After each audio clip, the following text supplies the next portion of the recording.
here's a brief summary of some of the latest developments this week in Palestine. Israel has bombarded areas across Gaza this week, killing approximately 670 Palestinians and injuring more than 2,800 between July 2nd and July 9th, according to the Ministry of Health in Gaza. The Gaza government media office stated on Monday, July 7th, that Israel had committed 59 separate massacres in 100 hours, killing nearly 300 people, 99 of whom were targeted by the Israeli army at U.S.-Israeli so-called aid distribution points. Today, on Thursday, the health ministry reported that Israel killed at least 82 Palestinians and wounded 247 in 24 hours. Earlier on Thursday, an Israeli drone strike in Deir al-Balah in central Gaza killed at least 13 people, mostly children and women, when they were lining up outside a volunteer-run charity to obtain food supplements. Al Jazeera's Tarek Abu Azoum reported from the site of the massacre, saying that, quote, "Evidence of the strike is all around. This is a small but very deep hole in the ground resulting from the Israeli attack. You can see one of the shoes left by a Palestinian child, a shattered window in a nearby house. There are craters on the wall left by Israeli drone shrapnel." Reporter Moad Al-Khalut reported from Gaza City on Monday, where attacks on the city and surrounding neighborhoods have been non-stop. The ongoing Israeli airstrikes killed many Palestinians today. The last strike targeted a group of civilians in the center of Gaza City. I'm talking to you from Al Ahli Arab Hospital. While injured people arrived to this health facility on foot and by carts, and all of these who just arrived are receiving treatment on the ground. What struck me and what shocked me the most is to see a little child while taking his last breath on the ground here. I'm talking to you while there is a helicopter is opening fire on some point here or there. I'm not sure if you can. That was Moad Al-Khalut. On Tuesday, Israel attacked the Burej refugee camp in central Gaza, killing and wounding Palestinian families as they slept. Just before 3 a.m., Israeli airstrikes hit tent shelters, engulfing the area in flames. A survivor told Al Jazeera that, quote, "The attack felt like a ring of fire. These are school children. What is it about this school? There's nothing in it except children. It shelters only kids who have nowhere else to go. These drones are targeting nylon tents where people are simply trying to sleep. I honestly don't know why."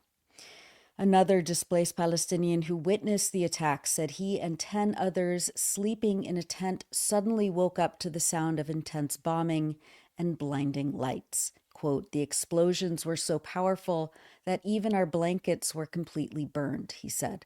"We started checking on the children and trying to make sure everyone was okay. My hands are still covered in soot as I've been trying to salvage whatever I can." On Wednesday, July 9th, Israel dropped an estimated 20 bombs on Gaza City's Tufah neighborhood, using heavy missiles that leveled buildings to the ground. A baby girl was pulled from the rubble in the aftermath of an attack also on Wednesday in central Gaza City. Mahmoud Basal, the spokesperson for the Palestinian Civil Defense, told reporters while holding the infant that, quote, "The bombing was on a heavily populated house, the youngest of whom inside the building is this little girl, who is not even a few months old. Most or possibly everyone who was inside the apartment were injured or martyred. There is a woman martyr. We don't know if she was the mother of this child. In 90% of the bombings that are happening right now, it is these children who pay the price, who are targeted, killed, and injured." الاحتلال الإسرائيلي قام باستهداف شقة سكنية في منطقة وسط مدينة غزة. الاستهداف لمنزل مأهول بالسكان بشكل كبير. أصغر من كانوا بداخل هذه البناية هذه الطفلة الصغيرة التي لا تتجاوز الأشهر الأولى. جل أو حتى كل من كان بداخل هذه الشقة قد أصيب واستشهد. نتحدث على من وصلت إلى هنا شهيدة. بقية من كانوا بداخل هذه البناية إصابات، وهناك شهيدة. لا نعلم هل الأم هي والدة هذه الطفلة، لكن حقيقة المشهد صعب جدا. أكثر من 20 إصابة بهذا الاستهداف. الواقع صعب. That was Mahmoud Basal of the Palestinian Civil Defense. And Israel is issuing consecutive forced displacement orders, mostly in Gaza City and Khan Yunis. On Tuesday, the United Nations Humanitarian Office stated that, quote, even the smaller areas where people are being forced to concentrate, now down to about 15% of the strip and shrinking, are fragmented and lack the most basic infrastructure and services. Like the rest of Gaza, they remain extremely unsafe. Across the strip, families are trying to survive this nightmare, protect their children to the extent possible, and search for whatever minimal food exists, the UN said. Since mid-March, when Israel broke the ceasefire, the Israeli military has issued 54 displacement orders, placing about 297 square kilometers under displacement, 81% of the entire Gaza Strip, the UN says. In addition to the relentless airstrikes on Gaza, more than 770 Palestinians have been killed and more than 5,100 injured over the last 6 weeks, trying to obtain meager amounts of food aid at so-called distribution sites run by the Gaza Humanitarian Foundation, or GHF, a joint Israeli-U.S. private mercenary company. This week, the GHF closed its only food distribution point in central Gaza, forcing tens of thousands of Palestinians to travel long distances toward the south of Gaza in search of food. Al Jazeera reporter Tarek Abu Azoum stated on Wednesday, July 9th, that GHF suspended operations at the central Gaza site without prior notice, adding to the danger and confusion of starving Palestinians risking their lives to access a box of food. Abu Azoum stated that, quote, the 3 aid hubs that remain operational are in the south, meaning that for hundreds of thousands of Palestinians in central Gaza, the route to get aid will be a lengthy, dangerous trip on foot. This concentration of aid in the south corresponds to what Israel is outlining under its proposal for a so-called humanitarian city amid the ruins of Rafah, which would see the transfer of Palestinians from other parts of Gaza. Palestinians are saying they fear Israel might forcibly prevent them from returning, end quote. These broad daylight plans for forced relocation of Palestinians into concentration camps in southern Gaza are part of the Israeli government's vision that Prime Minister and war crimes fugitive Benjamin Netanyahu and top Israeli officials have been pitching to the Trump administration this week in Washington. Israel's war minister Israel Katz this week stated that the so-called humanitarian city would be built, quote, on the ruins of Rafah. The aim of the area would be to, quote, concentrate the population of Gaza and separate it from Hamas, Katz stated, adding that the Israeli government is looking into the possibility of partnering with an international entity to oversee its management. Katz encouraged, quote, voluntary migration of Palestinians to other countries and said the government wants to maintain a military presence in Gaza regardless of any ceasefire agreement. A source identified as an official familiar with the matter told Tel Aviv newspaper Haaretz on Wednesday that, quote, the plan is essentially to move all civilian Gazans south to a large tent city in Rafah, where they will have hospitals and plenty of food. How did the prime minister put it? Give them Ben & Jerry's for all I care, the source said. The Israeli source said that Netanyahu is not ruling out the option of Israel running the compound set to be established in Rafah. Quote, when the construction of the city is completed and everyone or almost everyone has moved south, the question will arise as to who operates these zones, the humanitarian island, to be established in the south, the official said. The Prime Minister thinks that in the short term, we should not be afraid to do the job.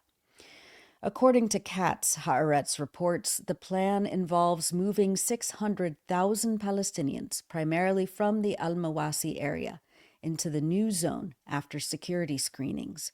Once inside, residents would not be allowed to leave. The defense minister added that if conditions permit, construction of the city would begin during the 60-day Israel-Hamas ceasefire currently under negotiation. A proposal seen by the Reuters news agency, notably bearing the name of the Gaza Humanitarian Foundation, described a plan to build concentration camps called humanitarian transit areas inside and possibly outside Gaza for Palestinians. Reuters reported that the $2 billion plan, quote, created sometime after February 11th and carrying the name of the U.S.-backed Gaza Humanitarian Foundation, or GHF, was submitted to the Trump administration, according to two sources, one of whom said it was recently discussed in the White House. The plan, reviewed by Reuters, describes the camps as large-scale and voluntary places where the Palestinian population in Gaza could, quote, temporarily reside, de-radicalize, reintegrate, and prepare to relocate if they wish to do so. A slide deck seen by Reuters goes into granular detail on the humanitarian transit zones, including how they would be implemented and what they would cost. It calls for using the sprawling facilities to, quote, gain trust with the local population and to facilitate U.S. President Donald Trump's vision for Gaza. Reuters added that the U.S. State Department declined to comment on the proposal, with a senior administration official denying that anything of the sort is under consideration and claiming that, quote, no resources are being directed toward that end in any way. This week, the New York-based Center for Constitutional Rights submitted a Freedom of Information Act request for documents related to the State Department's approval of $30 million in funding for the Gaza Humanitarian Foundation. In its FOIA request, the major civil rights group says that it is seeking records that could reveal whether GHF was also created to further President Trump's Gaza Riviera ethnic cleansing plan. The Center for Constitutional Rights has previously joined other human rights and legal organizations in warning that individuals and entities involved in GHF could face legal liability for complicity in war crimes, crimes against humanity, and genocide. At the same time, an investigation this week published by the Financial Times revealed that the Boston Consulting Group, quote, helped establish the Gaza Humanitarian Foundation, modeled the costs of relocating Palestinians from Gaza, and entered into a multi-million-dollar contract to help launch an aid scheme for the shattered enclave. According to the investigation, the firm's team, quote, also built a financial model for the post-war reconstruction of Gaza, which included cost estimates for relocating hundreds of thousands of Palestinians from the Strip and the economic impact of such a mass displacement. One scenario estimated more than 500,000 people in Gaza would leave the enclave with relocation packages worth $9,000 per person, or around $5 billion in total. The international aid group Save the Children said it had already cut ties with the Boston Consulting Group, but this week called the firm's role in Gaza utterly unacceptable. While people are killed every day at these U.S.-staffed killing fields masquerading as so-called aid sites, and as thousands of tons of food, medicine, fuel, and supplies remain trapped on the other side of Israeli crossings just kilometers away, Palestinian children are dying of starvation and preventable, treatable diseases in hospitals that are quickly going dark. On July 5th, Dr. Ahmed Al-Farah, head of pediatrics and maternity at the Nasser Medical Complex in Khan Yunis, stated that fortified and specialized formula for premature or malnourished newborns is at severely low stocks. He was recorded inside the neonatal intensive care unit by journalist Bara Lafi. Updating about neonatal ICU and the general condition in the hospital of Nasser Medical Complex. There is still shortage of milk, but there is a lot of volunteers who try to contact with us and try to help. They want to buy milk anyway from the local market and try to supply that milk for the hospital. But unfortunately, that milk is highly cost in its price, and the availability of this milk is a little amount. That was Dr. Ahmed Al-Farah at the Nasser Medical Complex on July 5th. On Wednesday, July 9th, the hospital administration issued a warning saying that Nasser's fuel supplies had run dry and it was entering, quote, crucial and final hours. With the fuel counter nearing zero, doctors have entered the battle to save lives in a race against time, death, and darkness, the statement read. They work in operating rooms without air conditioning, the boiling heat, their faces are sweating, their bodies are weary from hunger and fatigue, but their eyes are still burning with hope and determination. Medical teams fight to the last breath. They have only their conscience and hope in those who hear the call. Save Nasser Medical Complex before it turns into a silent graveyard for patients who could have been saved. Also on July 9th, journalist Abdelkader Sabah reported from the Al-Helu hospital, where the fuel shortage because of Israel's total blockade is threatening the lives of premature newborns whose incubators need electricity to run. As 4 tiny newborns lay in one incubator, Sabah says, quote, these children require immediate and continuous oxygen, in addition to nutritional supplements such as milk and other pharmaceutical supplements, which are scarcely available in the Gaza Strip.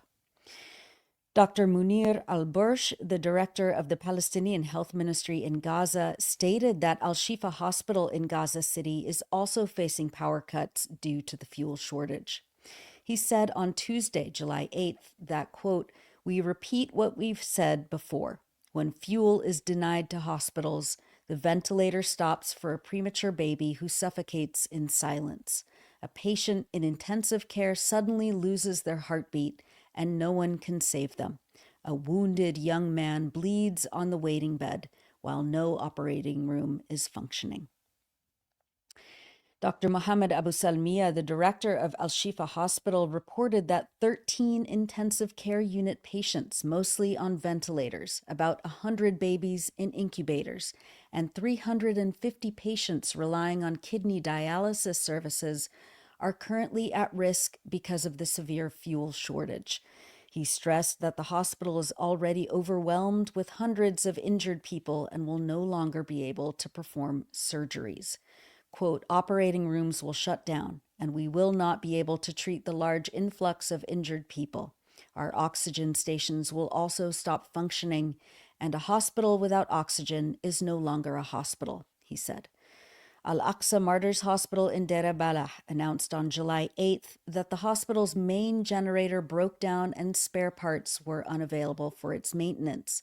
And with the fuel shortage, hundreds of patients' lives are at risk. Meanwhile, meningitis cases are surging, especially in children, according to local healthcare workers and international aid organizations.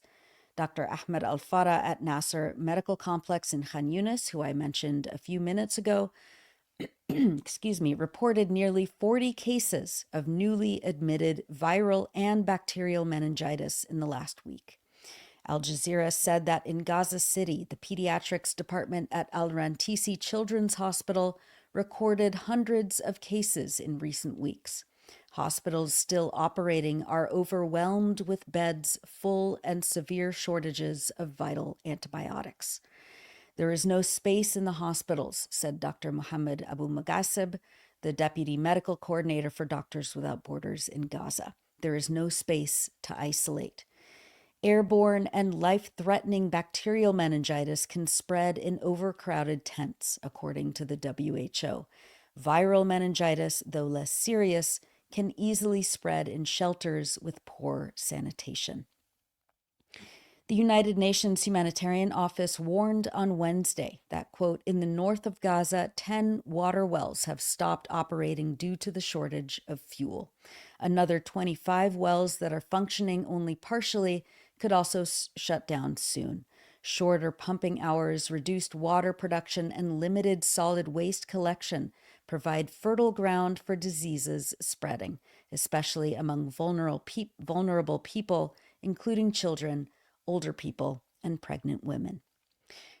Turning to the occupied West Bank, Israeli forces shot a 14-year-old Palestinian boy in the northern city of Nablus on July 6th. The child, Iyad Abdul-Muati Iyad Shalakti, succumbed to his injuries and died on July 9th, according to Defense for Children International Palestine. The group says that Iyad was with two of his friends on a hill in the Askar refugee camp when an Israeli military operation began.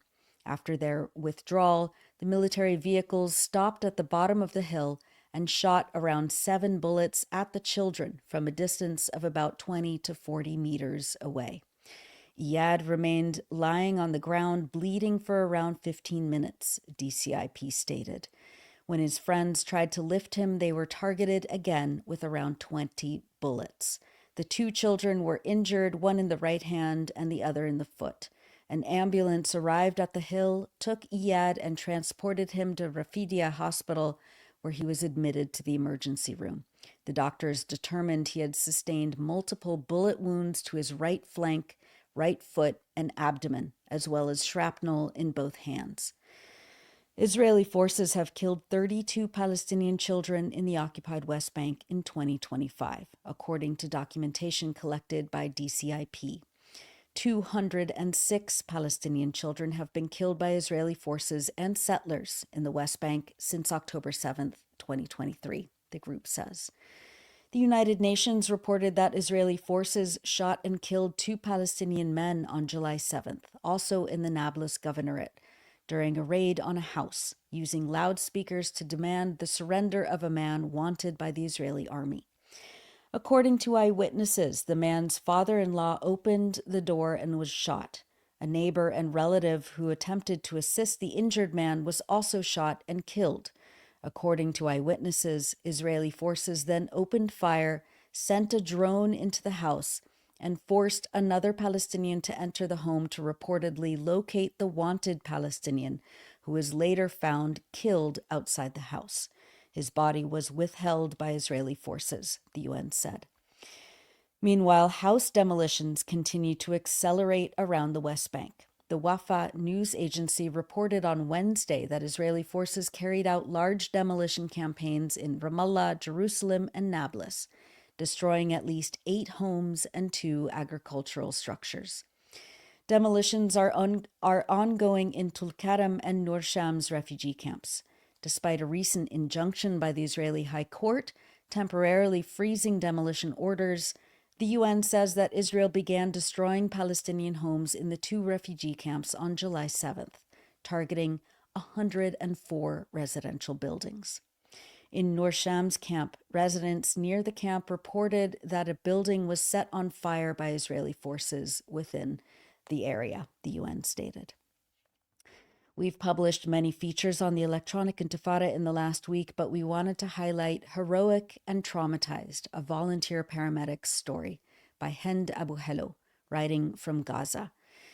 Hind profiles a young paramedic who she calls Yusuf Ra'ed. He did not want to give his real name for fear that he and his family might become targets for Israel. Yusuf had been a volunteer paramedic with the Red Crescent since 2012, when he was just 14. He was one of the youngest volunteers in the history of the Red Crescent, he told Hind proudly. He and his wife and child had been displaced from Jabalia in Gaza's north, and though not on duty, Yusuf had no second thought about coming to Hind's father's rescue after Israel bombed the Nuseirat refugee camp in central Gaza last August.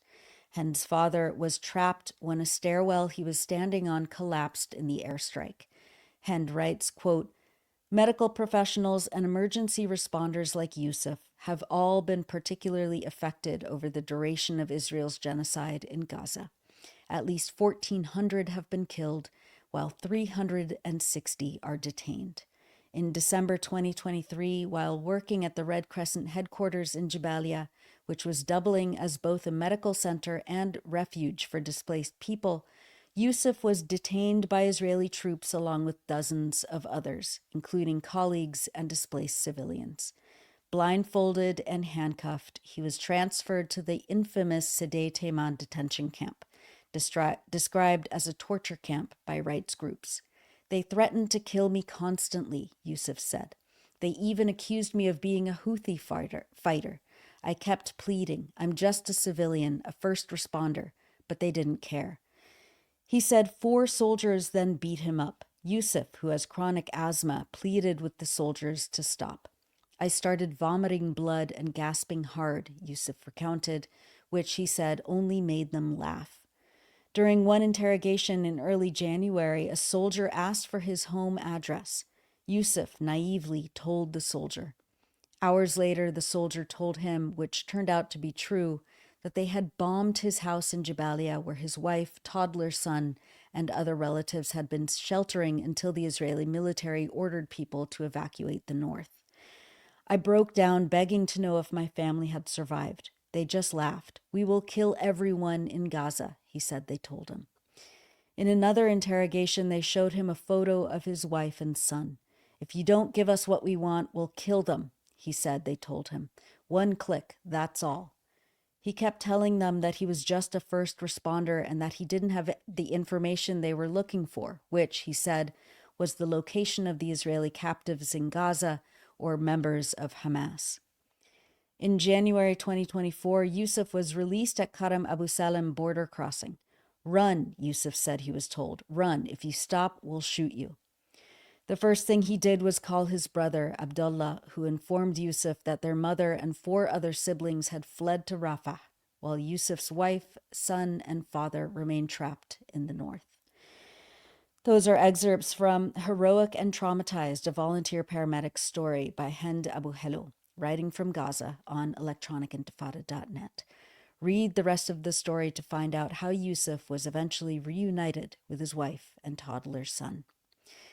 Finally, as we always do, we wanted to highlight people expressing joy, determination, and resilience across Palestine and around the world. The camp's Breakers breakdance crew in Gaza hold regular dance and art classes for kids, and this week they hosted breakdance competitions with some of their students.